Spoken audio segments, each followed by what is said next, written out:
I'm called the banana, and I look really good. Can you be a little more descriptive? Peel me. From their earliest days in black and white to more modern versions of Fight or Flight, the game show has remained a staple of American television for decades, providing an endless amount of wild outcomes and unanticipated antics. Welcome to Swipe. In this video, we'll be talking about some of the most awkward moments ever seen on a TV game show. Before we begin, make sure to subscribe to our channel and turn on the notification bell so you can stay up to date on all of our most recent videos. In the beginning, game shows featured minuscule prizes and rather humdrum competitions. Basically, they were IQ tests with commercials. Nowadays, they're filled with colorful obstacle courses, tension-filled pauses, and even the risk of being gooed. But no matter the specific format, the high stakes and occasional cheating fakes have often made this particular genre of television a spectacle to behold. And so, as always, let's kick things off with a doozy. Number 6. The Price is Right is topless. That's right. While coming on down to Contestants Row during a 1977 taping of the iconic CBS show, one contestant in particular could barely contain her enthusiasm. Or at least her blouse couldn't. And her rather ample excitement spilled out right at the very top of the broadcast. Yes, just as host Bob Barker was being introduced, she bounded and bounced her way down the aisle, completely oblivious to the fact that she was essentially streaking a national television audience, at least on tape. Barker himself, no stranger to sexualizing daytime TV, hardly missed a beat after taking the stage, pretending the audience's sudden and extreme applause was intended for him. The contestant, a delightfully good-natured woman named Yolanda, was simultaneously mortified and immortalized as it all seemed to dawn on her in vivid Technicolor. For years to come, the moment would be celebrated as one of the funniest and craziest ever to occur in the history of game shows, and that's some steep competition. Barker himself would routinely answer questions about the infamous incident by shrugging and explaining, quote, "She came on down, and they came on out." Number 5. Who wants to commit fraud in order to become a millionaire? One English couple apparently did, and though they were ultimately denied their big cash winnings, they did get the consolation prize of a criminal indictment in Crown Court. Meet Britain's other Charles and Diana.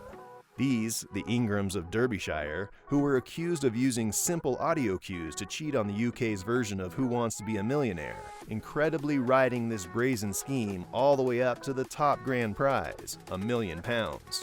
Yes, before the show became a blockbuster in the US, it started out as an instant mega hit in the UK, with an astonishing 1/3 of all British citizens tuning in on the regular.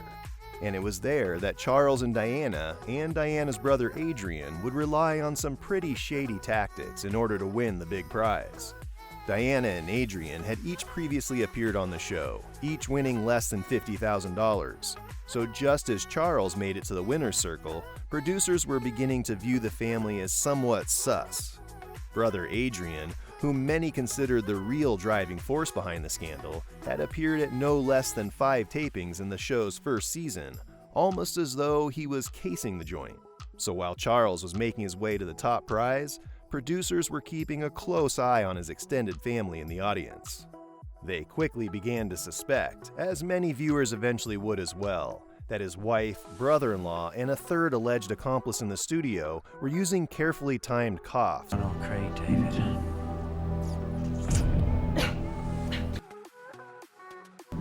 No, I'll go Craig David. In order to subtly signal the correct answers to Charles. The whole thing became an instant national scandal, with Charles, a major in the British Army's Corps of Engineers, resigning his post while protesting his innocence. The jury, however, would disagree, serving up guilty verdicts all around and fines totaling over $25,000 each for all parties involved. Charles rebounded, however, having 2 of his novels published, before he and his wife were convicted again just 2 years later, this time on charges of repeated insurance fraud. Number 4. The Newlywed Game gets graphic. This one spent years in the maybe category, widely thought to perhaps be an urban legend. But then tape resurfaced, proving it all actually went down, just as so many had claimed all along. The Newlywed Game initially ran on ABC from 1966 to 1974, and part of their format was asking recently married spouses the same questions and then comparing their answers. Often these questions involved make and whoopee, which at the time was the TV-friendly synonym for sex. So when host Bob Eubanks asked one blushing bride named Olga to reveal the weirdest place she'd ever gotten the urge to make whoopee, her response was not to name an actual destination, but an intimate point of penetration. Her response would become legendary, despite Eubanks himself spending decades denying it had ever occurred. That is, until tape surfaced, proving him wrong. She had indeed spilled the beans on their bedroom proclivities, and in the process, her widely quoted answer became a truly legendary response, though with one big but. That being said, the question itself never actually made it to air. Yet, like wildfire, people in attendance that night shared the story so often and so widely that it became infamous nationwide before ever even being broadcast. Number 3. The dating game gets deadly. Another 1970s TV oddity where romance was the grand prize, The Dating Game featured contestants asking questions to 3 potential dates, all hidden behind a cheesy partition. So in September of '78, a female contestant named Cheryl Bradshaw had flirted her way through all 3 panelists before finally selecting her date, a handsome, young California local named Rodney Alcala. But she wasn't the only one interested in making his acquaintance. So were a number of homicide investigators across several states. Because, besides his listed hobbies of photography, skydiving, and motorcycles, he was also apparently an insanely prolific serial killer, responsible for at least 8 known deaths, but suspected in well over 50 others. Yet, he was the one selected by Bradshaw as the most compatible based on their chemistry during the show's taping. However, she would ultimately cancel their upcoming date, finding Rodney to be, quote, too creepy once she met him face to face. 1 year later, he'd be arrested and later convicted for 2 local killings before facing similar charges in New York, Wyoming, San Francisco, and Seattle. Cheryl herself may have literally dodged a bullet, as Rodney's crimes would later be described by prosecutors as especially cruel and sadistic. He died awaiting execution at California's Corcoran Prison in July 2021. Number 2. Are you sure that's your final answer? See, on game shows, the rules are rules, and them's the breaks. And this has most often become a contested concern when it comes to exactness. Issues where pronunciation or clear but incomplete answers lead to instant defeat, such as when a Wheel of Fortune player pronounced 7 swans a-swimming as 7 swans a-swimmin'. Her southern drawl, it turned out, would cost her the game. I'd like to solve. Yep. 7 swans a-swimming. Yeah, that's not. Swimming. Yeah. Can't From accept Florida. that. Or how about the 12-year-old boy on Jeopardy who slightly misspelled emancipation during his final proclamation and was therefore deemed a loser? Both instances caused widespread frustration among viewers who felt the contestant had been utterly cheated. Or how about the other wheel contestant who had just picked up a $1 million prize and seemed certain to be victorious as he had every single letter on the board revealed to him? However, proper pronunciation appeared to be his own personal Achilles heel. Awkward. Am I pronouncing that right? Number 1. A scandal that nearly ended game shows. Back in the 50s, when game shows were broadcast live, and of course in black and white, there was a purity to them, it seemed, in the simple and honest nature of the wholesome competitions. That, however, was one gigantic lie. For instance, the game show 21 was a simple trivia challenge with contestants locked in a soundproof booth while their competitors answered a series of questions. Questions so guarded, they were literally, famously locked away in a bank vault until just before the live broadcast. It was as pure as Dove soap, and no one could say otherwise. That is until one of the most awkward moments in all of broadcasting, when Herb Stempel, a brilliant though not terribly photogenic postal clerk from the Bronx, was asked by the show's producers to pretend not to know an easy answer, all so that they might end the Eggheads' lucky streak of returning week after week after week, eventually causing a decline in the ratings. Their solution?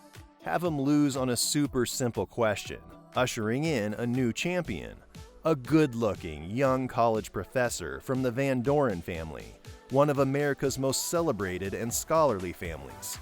After taking a dive while being promised more TV bookings ahead, Stempel would begin steaming with envy watching the nation fall absolutely in love with his replacement, the bright and decent Charles Van Doren, who became so popular as a result of his corrupt winning streak that he was offered a regular segment on NBC's Today Show, back when it was literally hosted by a man and a monkey. And despite having won what would be $1 million in today's economy, Stempel soon found himself totally broke due to some very ungenius investments. So he went public with the truth, shouting from the rooftops that the fix was in at 21.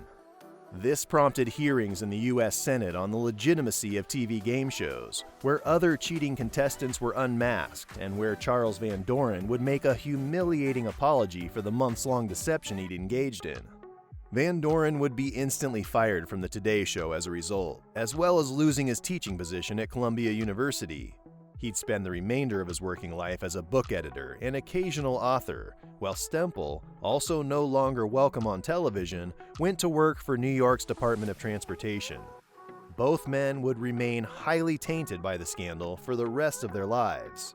The show itself was quickly dropped by the network, and the crooked producers were told they'd never again work in television.